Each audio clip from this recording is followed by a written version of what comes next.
Hello there everyone, GrimmChorizo here, and this is Wrestling Roundup, the show where I give you this week's wrestling news, rumors, and recaps, so let's go ahead and start with the results from Raw.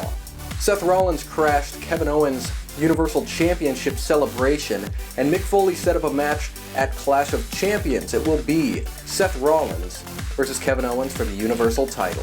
Bo Dallas actually wrestled a match, and to my surprise and probably everyone else's surprise, he did the squashing. He didn't get squashed. He had a new finisher. He came out carrying a sign that said "Believe in Bo."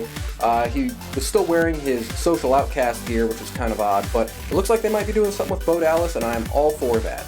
Sheamus defeated Cesaro on Raw, and because of that match, he was leading the series 3-0. In one of the most just cringeworthy and awful segments I think I've seen in a long time, Luke Gallows and Carl Anderson introduced the Old Day. Some dudes dressed up like old versions of the New Day. The New Day came out and they ended up like beating them up, and that was that. Sasha Banks came out and teased that she was retiring due to injuries, but it turned out she was just, teasing that, and she's fine, and she was just trying to play a trick on Charlotte, I guess. Kind of an odd thing to do for a face to, get the whole audience like, oh god, Sasha's gonna retire, and then it'd just be an angle, but whatever, it was just kind of lame. In the main event, Kevin Owens defeated Sami Zayn, and after the match, Chris Jericho came out, and then Roman Reigns came out and confronted Kevin Owens. Shane McMahon said that if next week on Raw, Roman Reigns can beat Kevin Owens, then he'll be added to the match at Clash of Champions, and it'll be a triple threat for the Universal title, Owens, Rollins, and Reigns. So not a bad Raw, but let's move over to SmackDown. Heath Slater introduced his family, and it was quite a bunch. Carmella, Alexa Bliss, and Natalya beat Naomi, Becky Lynch, and Nikki Bella in a 6-woman tag match. The 6 of them will be competing for the women's title at Backlash, but this time they were teaming together, and the heels won. American Alpha and the Usos had a match for the tag team title tournament, but as the match started, the Usos double-teamed Chad Gable in the ring. Then American Alpha managed to get the win over the Usos in like 15 seconds. After the match, the Usos officially turned heel by attacking American Alpha and injuring the leg of Chad Gable.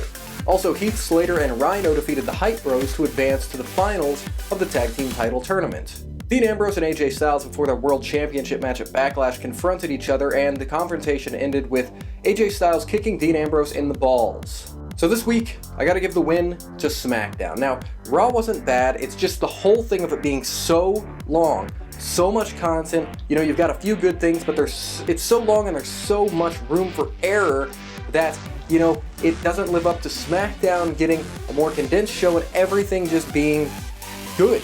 I didn't have any real issues with SmackDown. They built up all their matches for Backlash. They did a surprising and awesome heel turn with the Usos, which was great.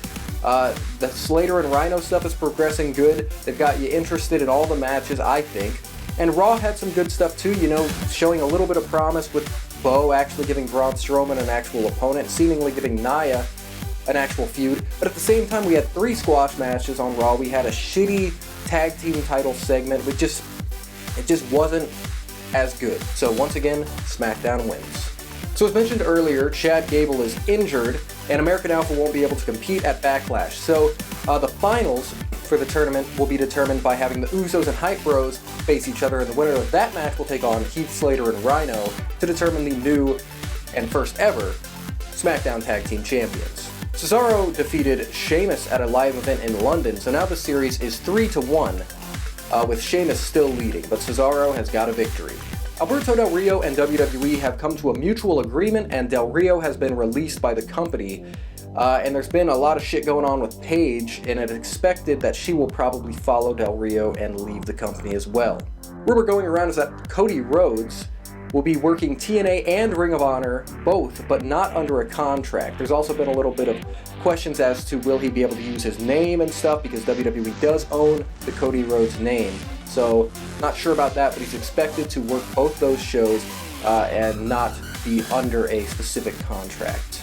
So thanks for watching this week's episode of Wrestling Roundup. I hope you enjoyed, and I hope to see you next week. See you later.